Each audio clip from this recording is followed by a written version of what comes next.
Monopoly क्या होती है इकोनॉमी के अंदर, ट्रेड प्रैक्टिसेस में ये क्या होता है, इसके साथ साथ ये कितनी बड़ी घटना है, इसको आज के सेशन में आप समझ पाएंगे। साथियों, इसे केवल इतनी सी लाइन में अगर शुरुआत में मैं कहकर निकल जाऊं कि आज मेरी मजबूरी देखिए कि मैं गूगल की बुराई करने के लिए भी गूगल पर ही आया हूं, इसका मतलब आप समझ सकते हैं कि एक ऐसा मार्केट में अल्टरनेट ही नहीं है कि इसकी बात करने के लिए कहीं और प्लेटफॉर्म पर जाने का मौका मिले। विचार कीजिए कि अगर आप मौकों में फेसबुक को या फिर ट्विटर को चूज भी करते हैं तो फेसबुक और ट्विटर दोनों की दोनों कंपनीज भी अमेरिकन कंपनी हैं। विचार कीजिए कि किस प्रकार से अमेरिका की इन कंपनीज ने पूरी दुनिया पर एक अधिकार किया हुआ है कि मजबूरन हमें गूगल की शिकायत नहीं अपितु उसका विरोध करने के लिए भी गूगल के ही प्लेटफॉर्म पर आना पड़ रहा है। मार्केट की इस व्यवस्था को मोनोपोली कहा जाता है। आपके दिमाग में प्रश्न तो बड़ा बनेगा कि सर ऐसा है तो ना आते विरोध करने के लिए। हमने कहा बहुत अच्छी बात है सर, ऐसा है तो ये आपकी बातों को सुन क्यों रहा है, सुनने नहीं देता। हमने कहा यह भी अच्छी बात है, हमारी बातों को क्यों सुनवाने आपको दे रहा है, उसके पीछे भी एक बड़ा कारण निहितार्थ है और वो ये है ताकि इसकी जानकारी के माध्यम से ही सही इसकी नई पॉलिसी का विज्ञापन हो जाए। क्या है पॉलिसी साथियों? गूगल प्ले स्टोर, जहां से आप हमारे एप्लीकेशंस डाउनलोड करते हैं, जैसे हमारा एप्लीकेशन अपनी पाठशाला आप गूगल प्ले स्टोर से डाउनलोड करते हैं। आप तमाम प्रकार के एप्लीकेशंस, फिर चाहे आप म्यूजिक के लिए यूज करें, गेम्स के लिए यूज करें, यूपीआई के लिए यूज करें, खेलने के जो भी तरह से आपको यूज करने हो एप्लीकेशंस, वो सभी की सभी एप्लीकेशन आप गूगल प्ले स्टोर यदि आप एंड्रॉयड यूजर हैं या फिर ऐप स्टोर यदि आप एप्पल यूजर हैं। गूगल का जो एंड्रॉयड कस्टमर है उसके साथ हाल ही में गूगल ने एक जबरदस्त का कारनामा कर दिया। क्या कर दिया? खबर छपी 1 मार्च को कि गूगल ने अपने ऐप स्टोर से यानी प्ले स्टोर से 10 से अधिक इंडियन एप्लीकेशंस, जो बड़ी एप्लीकेशंस थी, उन्हें डीलिस्ट कर दिया है। यानी कि आप ऐप स्टोर पर उन्हें ढूंढने जाएंगे और वो आपको नहीं पाएंगे। और ऐसे एप्लीकेशंस में बड़ा नाम 99 एकर्स का, नौकरी.com का, भारत मैट्रिमोनी का, कुकू एफएम का, शादी.com का, अल्ट बालाजी का, ये बड़े नाम हैं। यानी कि इतने बड़े बड़े जो नाम हैं ऐसे एप्लीकेशंस को निकाल दिया गया। और जैसे ही मैं कुकू एफएम बोलता हूं आप में से कुछ लोग रिलेट भी कर लेते होंगे, कुछ पुरानी यादें ताजा हो जाती होंगी, ठीक है ना। गूगल ने जैसे ही जब ये काम किया तो निश्चित है कि गूगल का इस विषय के ऊपर क्रिटिसिज्म होने लगेगा। आज समझेंगे कि अल्टीमेटली गूगल ऐसा किया क्यों था, गूगल की असली मंशा क्या है, वो क्यों निकाल करके अपने एक अधिकार का रियल मीनिंग समझा रहा है। आप और मेरे जैसे बहुत सारे जो इनोसेंट लोग हैं जिन्हें गूगल अपनी सर्विसेज को फ्री ऑफ कॉस्ट देता हुआ दिखाता है कि आप कितना भी डेटा कंज्यूम करिए, कितनी भी फोटो अपलोड करिए, कितना भी यूट्यूब पर वो काम करिए, गूगल इतना दान दाता बनता क्यों है? आज सारा खेला आपको समझ में आएगा। गूगल की सर्विसेज में आपको संभवतः लगता हो कि क्या यूट्यूब और जीमेल जैसे 2-4 प्रोडक्ट ही हैं क्या? गूगल के बहुत सारे प्रोडक्ट्स हैं, लेकिन उनमें से भारत के अंदर जो सक्रिय प्रोडक्ट्स हैं, उन सक्रिय प्रोडक्ट्स में प्ले स्टोर पर उपलब्ध एप्लीकेशन बहुत बड़ी चीज है। अब इन बातों के बारे में डिटेल से हम आगे चलते हुए चलेंगे, लेकिन गूगल ने जैसे ही इंडिया के ऐप्स को एलिमिनेट किया, भारत के बहुत सारे लोगों ने इसका विरोध करते हुए, विशेष रूप से जिनके ऐप डिलीट हो गए, जिनके ऐप हटा दिए गए, वो तो निश्चित ही आकर के इसका विरोध करेंगे। लेकिन फिर से इंटरेस्टिंग बात सोचिए, करने आए तो आए कहां? ट्विटर पर, जो अगेन एक कंपनी, अमेरिकन कंपनी है। खैर, ये अनुपम मित्तल हैं जिन्हें आप लोग शार्क टैंक में देखते हैं, ये अपना विरोध करते हुए आए और यहां पर एक लाइन लिखी इन्होंने, जो लाइन बहुत ज्यादा चर्चा का विषय बन गई। और वो क्या है? New digital east India company. East India company अंग्रेजों के समय पर आई हुई कंपनी, अगर आपको याद हो तो वो कंपनी जो आई थी व्यापार करने के लिए, लेकिन पूरे की पूरे भारत पर 250 साल तक राज करती रही। वो कंपनी आई थी हमारी हितैषी बनकर के कि हम आपको इतनी सारी चीजें विदेशों से लाकर देंगे, लेकिन बाद में उसने हमें पूरी तरह अपने कब्ज में रख लिया था। बिल्कुल वैसा ही फिलहाल कुछ गूगल हमारे साथ कर रहा है। आप लोगों को तमाम प्रकार की फैसिलिटीज, चाहे फिर वो यूट्यूब पर अथाह नॉलेज मिल रहा हो, मेल्स किए जा रहे हो, एप्लीकेशन डाउनलोड करने के लिए ऐप स्टोर मिल रहे हो, गूगल लेंस मिल रहा हो, गूगल सर्च इंजन मिल रहा हो, गूगल लोकेशंस मिल रही हो, लेकिन इन सब के पीछे इनका क्या दिमाग चल रहा है, यह बात अनुपम मित्तल के द्वारा डिजिटल ईस्ट इंडिया कंपनी नाम से जब कोट की गई तो सही मायने में यह समझ में आया कि ये लोग वापस से उसी दौर में बैठे अमेरिका में हैं, लेकिन भारत जैसे देशों को गुलाम बनाने का प्रयास कर रहे हैं। इसके ऊपर तमाम प्रकार के जो फाउंडर्स हैं, जैसे कि लालचंद बीसू जो हैं कुकू एफएम वाले, ये भी इस बात को बहुत अनफेयर बताए कि भाई हम इतना पैसा लगा के एडवर्टाइज करवाए और इसको आप उठा करके डिलीट कर दिए। इंटरेस्टिंग वाकया इस पूरी कहानी में एक और हुआ है। वाकया क्या हुआ है जो कि इस सेशन से हटके है लेकिन फिर भी डिस्कस कर रहे हैं। कल हमने एक सेशन किया था, अगर आपको ध्यान हो, डिक्टेटरशिप इंडिया में है या नहीं। डिक्टेटरशिप वाला वीडियो जब ध्रुव राठी ने किया था उस समय इन्होंने एडवर्टाइज किया था कुकू एफएम का। कुकू एफएम का जब एडवर्टाइज किया था, इसी विषय पर लोग इन्हें ट्रोल करते हुए कह रहे हैं कि साहब सही मायने में डिक्टेटरशिप ये है, आपने इसका प्रचार किया था, ये प्ले स्टोर से हटा दिया गया है। डिक्टेटरशिप यह है कि जिन प्रोडक्ट्स को इंडिया प्रमोट कर रहा है उन प्रोडक्ट्स को बैठा हुआ अमेरिका हटा दे रहा है। बाय द वे, क्या है डिक्टेटरशिप, इस पर मैंने कल एक डिटेल वीडियो बनाया है जिसके बारे में हमने इनको बहुत सारे जवाब दिए हैं और आप में से बहुत सारे लोगों के कमेंट्स और लाइक्स मुझे मिले हैं उस वीडियो पर। आप जाकर के, बहुत सारे लोगों का क्रिटिसिज्म भी मिला है। उनमें से कुछ का कहना है कि उन्होंने कहा है कि डिक्टेटरशिप आ रही है, आ नहीं गई है। ये बिल्कुल प्रोग्रेसिव स्टेप है। लोग, मैंने भी उसी क्रम में आपको बताया है कि सरकार चल कैसे रही है, और मैं आज आपको फिर बताऊंगा इस सेशन के अंत तक पहुंचते पहुंचते कि अगर वाकई में इंडिया में डिक्टेटरशिप आ रही होती तो आज गूगल को वापस से वो 10 की 10 एप्लीकेशन प्ले स्टोर पर वापस ना लाने पड़ते। अपडेट पहले ही दे रहा हूं इस सेशन के चलते ही, जिन एप्लीकेशंस को हटाया गया था उन्हें वापस लाया जा चुका है। मामला लेकिन रिजॉल्व नहीं हुआ है। तो मामला क्या है अब मैं आपको वो बताता हूं। चलिए शुरुआत करते हैं मेरे प्यारे साथियों। असल में गूगल की साथ एक फीचर है, और मैं आपको आसान भाषा में समझाऊं तो इतना समझिए, जैसे हमारा अपना एक एप्लीकेशन है अपनी पाठशाला के नाम से, और अपनी पाठशाला के एप्लीकेशन पर हम लोग आरएएस परीक्षा के लिए, यूपी पीसीएस परीक्षा के लिए, बिहार पीसीएस परीक्षा के लिए कोर्सेज बेचते हैं। हमारी बहुत सारी टीम काम कर रही है, लगभग 25 से अधिक टीचर इन हाउस हैं, 25 से आउट हाउस हमने लिए हुए हैं। बहुत सारे लोग काम करके बेहतरीन कोर्स प्रोड्यूस करा के बेच रहे हैं। जब एप्लीकेशन पर कोर्स बिकता है ऑनलाइन, उदाहरण के रूप में मैं मेरा ही उदाहरण से आपको समझाता चल रहा हूं। मान लीजिए कि मैंने एक बहुत ही अफोर्डेबल प्राइस में कोई कोर्स निकाला। मान लीजिए मैंने 1999 का एक कोर्स निकाला हुआ है। अब मान लीजिए 2000 रुपए का जो ये कोर्स है, ये आपको मैंने दिया कि भाई आप इसको पढ़िए। तो आपने पेमेंट कैसे किया? आप गए, आपने एप्लीकेशन प्ले स्टोर से एप्लीकेशन डाउनलोड किया, ऐप के अंदर पहुंच गए, ऐप से आपने परचेज करना मेरा कोर्स शुरू किया। जो पेमेंट गेटवे का चार्ज है वो पे चार्ज लगा, और बाकी जो पेमेंट है वो हमारे पास आ गया। जो पेमेंट हमारे पास आया उसमें से सरकार ने 18% जीएसटी मांग लिया, यानी 2000 के कोर्स के अंदर लगभग 360 रुपए सरकार ले गई।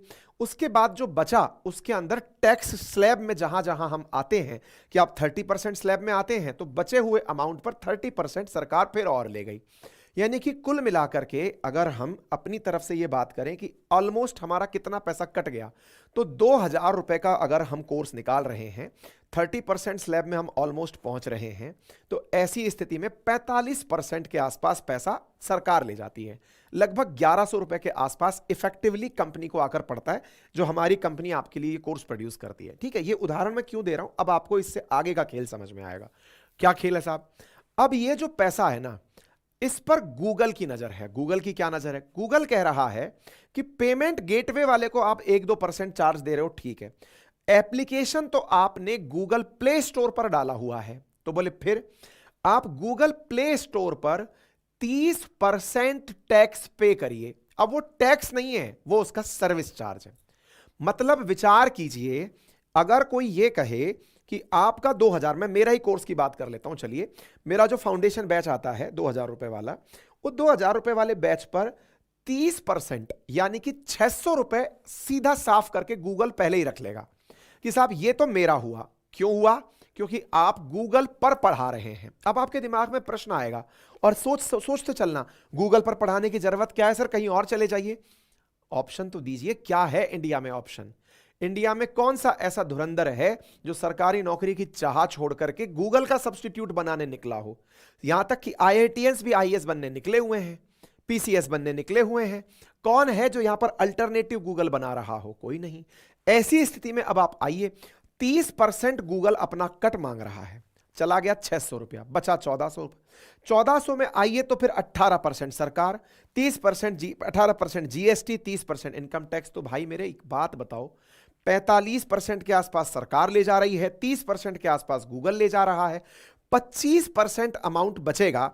वो अमाउंट अल्टीमेटली उस कंपनी के पास जाएगा जो सर्विसेज दे रही है, यानी कि जिसने ये सोचा था कि मैं आपको कुछ सेवा दूंगा। आप अदरवाइज तो गूगल से कुछ खरीदते ही नहीं, आप खरीदना तो हमसे चाह रहे थे ना, गूगल से कुछ खरीदते ही नहीं। इतने सारे चार्जेस अगर चले गए तो अल्टीमेटली ये बताओ कि इस तरफ बचा क्या। अब हम बचत करने के लिए क्या ऑप्शन प्रोड्यूस कर सकते हैं? ऑप्शन ये प्रोड्यूस कर सकते हैं कि साहब हम इस कोर्स को महंगा कर देते हैं। कैसे महंगा कर दें कि यार 2000 रुपए तक का ही इफेक्टिवली अगर हमें पढ़ना चाहिए तो एक काम करते हैं, कोर्स की कीमत 3000 कर देते हैं, 30% काटेंगे, 21%, 2100 रुपया तो फिर भी हमारे पास आएगा। तो फिर एक बात बताइए, इसका सीधा नुकसान किसको हुआ? जो नुकसान अभी आपको मेरा लग रहा था, जब सारी कंपनीज के साथ ऐसा होने लगेगा कि सबके पेमेंट का 30% सीधा गूगल ले जाएगा, तो अल्टीमेटली कंपनी के जितने भी प्रोड्यूसर्स हैं, जितने भी कंटेंट क्रिएटर्स हैं, जितने भी एप्लीकेशंस के थ्रू सर्विस देने वाले लोग हैं, वो आप लोगों को चार्जेस बढ़ा करके लेंगे। अल्टीमेटली आपकी जेब से पैसा निकला। और जिसको यह लगता है कि मेरी जेब पर नुकसान तो नहीं पहुंचा, भाड़ में जाए दुनिया, बस यहीं से हमारे देश की सबसे बड़ी कमी उजागर हो जाती है। सही मायने में जो आपको 10 एप्लीकेशंस की कहानी दिख रही है, वो 10 एप्लीकेशन की नहीं है, वो कहानी असल में आप ही की है। कोई आप ही की जेब से पैसे निकालने की तैयारी कर रहा है। वो 30% यहां से लेगा, कंपनी आपसे 30% बढ़ाकर लेगी, इनडायरेक्ट टैक्सेशन की तरह है। 30% बढ़ाकर लेगी तो प्राइजेस आपको आने वाले समय में कोर्सेज के महंगे। बोले सर हम तो किसी सस्ते वाले से ले लेंगे।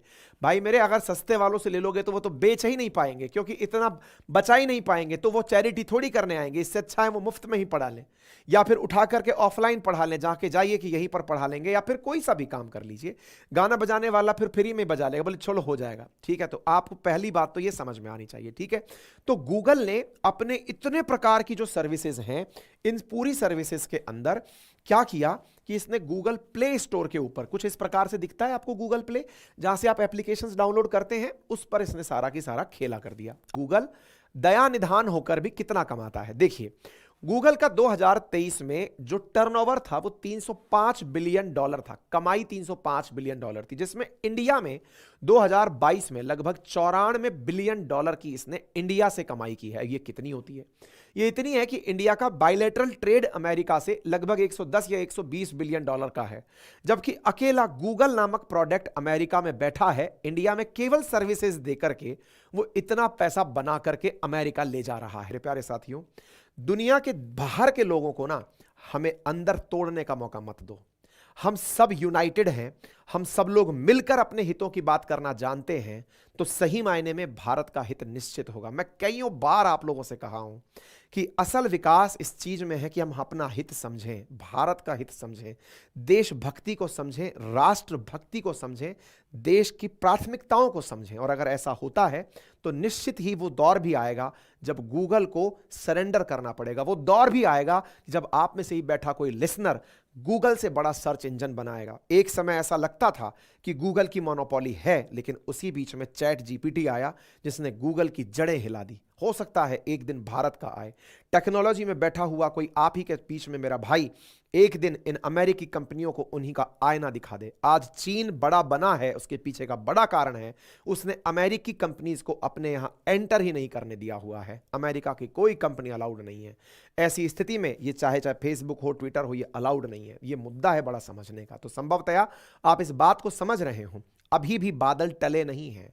ये बड़ी संभावना है कि गूगल मानेगा नहीं, लेकिन ऐसी स्थिति में आवश्यकता है कि सरकार इनके साथ सख्ती से पेश आए।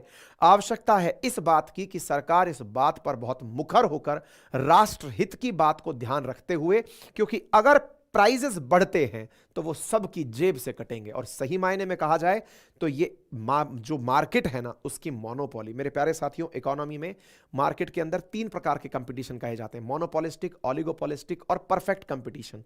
मोनोपोली में जिस प्रकार से गूगल ने अपना राज बना लिया है, ओलिगोपोलिस्टिक में आज मोबाइल की सर्विसेज में आपके पास ऑप्शंस में जियो, एयरटेल, वोडाफोन, चौथा कोई ऑप्शन ही नहीं दिखाई देता। बेचारा बीएसएनएल जैसे तैसे कट रहा है।